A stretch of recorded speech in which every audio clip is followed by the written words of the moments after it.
Les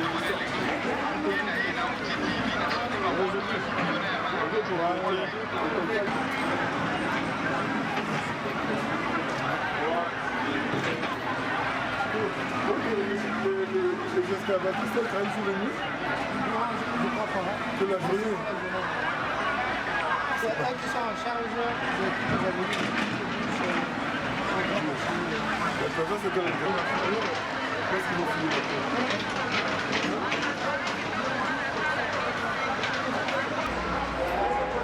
Mbote bisika nyonso bozwami bandeko bozali ebele ya kolanda magazine na bino PSB Télévision chaîne oyo ebemaka bino bo découvrir makambo ebele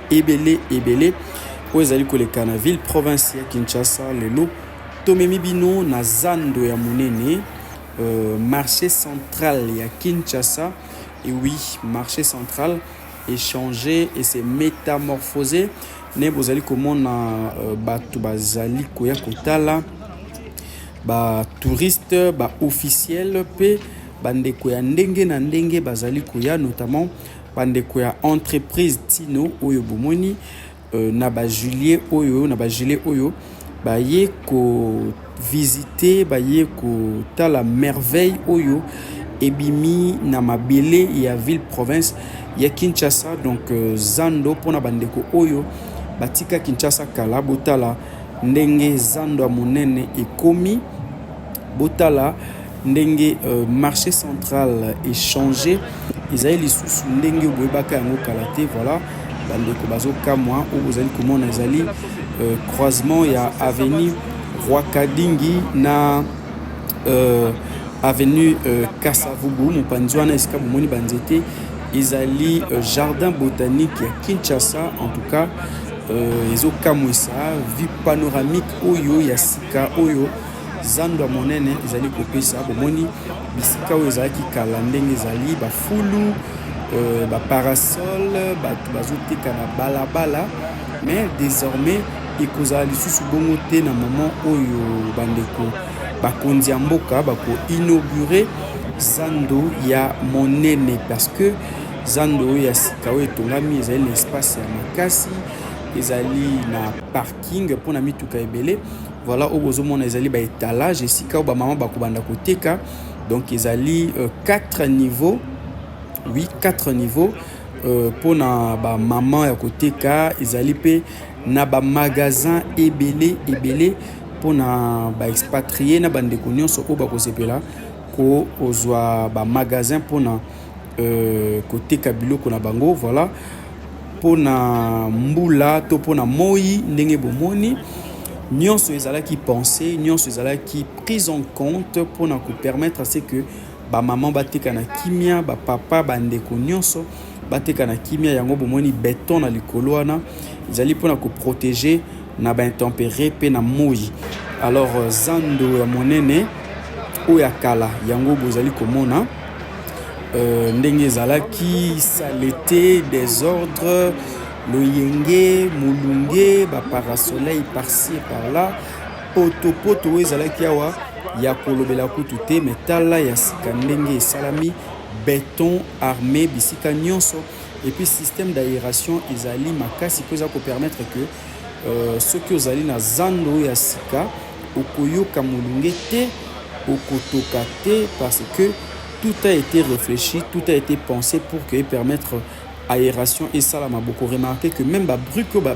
ba saleli yango ezali coupé ça ezali collection mu pp o ezali pavillon D1 table 210. Donc ba table ezali ebele pe ba pavillon ezali ebele o ezali pavillon 1 wana bomoni table 203. Donc ezali na ba table ebele plus de 1000 tables ezali awa na ba maison commerciale nyonso ezali mise en place pour nous permettre que ba maman bateka pe bazala kimia. Au-delà ya wana sécurité pe ezali assurée pambate zando ya sika ikozala na service na moko ya sécurité, contrairement na zando ya kalao bozali komona na ba image oyo ezali avenue de l'école ndenge bozomona na ba image avenue de l'école ezali pe ko bongama ndenge moko pena avenue Bokassa oyo bozomona bazali ko asphalter banzela bazali ko bongisa ba entrée nyonso ya Zando parce que sur le plan de construction marché central ici déjà il faut le dire Zando ici bongi mais bazali nde ko bongisa banzela oyo ko permettre que bandeko baya kosomba pe baya koteka na kimia donc bazali ko bongisa la voie d'accès pour na kokoma na Zando. Alors obozomona na ngambo boezali avenue Rwakadingi na coin nango na croisement avenue Rwakadingi na Bokassa nde bozali komona tala ndenge ezali désordre salité batou solo bien que moi boyoka solo wana ezali te mais bandeko bazalaka sur place wana bamesana kovivre nango bongo alors que ezali normal te yango wana gouvernement de la République particulièrement gouvernement provincial à Kinshasa il pensait qu'il kobongisa Zando pe kobongisa banzela yango wana bozomona ba engin ezali kotourner en plein régime pona kobongisa nzela wana bazali kolongola bazelo bazali kolongola saleté pona ko permettre que ba poser couche ya asphalte pour ba accès nyonso ya marché central ezala libéré. Voilà Zando elati elamba ya sika Zando ekomi œuvre ya sika oyo ezali réfléchi et pensé pour nous permettre que les Congolais vivre na esika oyo ezali digne na 21e siècle parce que boyebi Zando ya kala ndenge ezalaki en tout cas soki okoti na Zando ezali pratiquement impossible ozonga na ndako makolo propre wana bozali komona ba caniveau ya minene ba collecteur oyo ezali kotongama pour permettre fluidité ya mai peut permettre que Zando oyo bazo inaugurer calamité etonda mai te etonda pe na potopoto te voilà oyo ezali parking ya monene oyo esalami pona ko permettre que bandeko nyonso oyo bakoya na mituka na bango okoyi koya na bana bokoyi koya Zando en famille boko parke mutuka na esika ya kimia mutuka ekozala sécurisé pe ezali pe na ba système ya caméra ya surveillance pamba te boyebi Zando ya kala boyebaka ezalaki ba shege miyibi donc impossible osimba téléphone na maboko impossible osimba mbongo na maboko parce que bakoyi bayo yango alors que lelo makambo échangé Zando ya sika ezali na système ya surveillance pe ezali ultra sécurisé yango bandeko ebele hein bayaki kotala baye ko visiter en tout cas lelo yo biso nyonso ba congolais biso nyonso ba kinois tango tokokota na Zando ya sika tokokamwa pe tokozala lokola bapaya hein tokozala surpris tokobunga biso nyonso parce que Zando ya sika ezali en tout cas rien à voir na Zando o ya kala o biso toyebaka voilà ne bozomona nyonso ezosalama pour que misala et si la calamité ba ndeko bazali ko travailler butu pe moi pour que Zando ya sika esalama pe esila malamu alors nzela elongwe na Zando epusani tina rond-point Kilmazière o bozali komona ezali avenue tozali na rond-point Kilmazière esika wapi prolongement ya ba avenue ya Zando ezali kosalama particulièrement avenue Bokassa yango yo ekoma avenue Luambo Makiadi yango yo bandeko bayaki pe ko visiter yango elongo na biso po bamona que misala ezali vraiment kosalama donc lelo koyi kolunga ville koyi kolunga bisika nyonso okotambola na kimia pe okokoma na Zando ya monene alors longoni ya mingi na gouvernement central oyo gouvernement provincial d'abord oyo bapensaki kosala Zando ya monene oyo ko se rappeler que ezalaki projet ezalaki porté na ancien gouverneur Jean-Tini Ngobila Mbaka projet oyo ezalaki na ba controverse ebele et ba désordre salama bato bakufa pona likambo ya Zando oyo mais lelo yo ba fruit nango emonani l'initiative est vraiment visionnaire, surtout avec l'accompagnement du gouvernement central, avec particulièrement le président de la République, Félix Antoine Tshisekedi Tshilombo, OEP, accompagné du gouvernement provincial pour que les loyaux, Zando Munene et Koma, l'image au Bozali Komone la Yango, donc, misali ezali kosalama na ba avenue nyonso oyo ememaka na nzela ya Zando. Donc, tozali koespérer que ekosila kala mingi te mpe soki misala wana esili tokomona bakonzi bakoya koinaugure Zando ya sika. Alors mpona bino bato bozalaki mpona bino bato bozali libanda ya mboka, bino bato oyo bomona Zando kala, bino bato botikaka Zando na salite, bino bato oyo boyebi te ndenge nini makambo ezali kotambola na mboka yango wana PSB télévision tomemi bino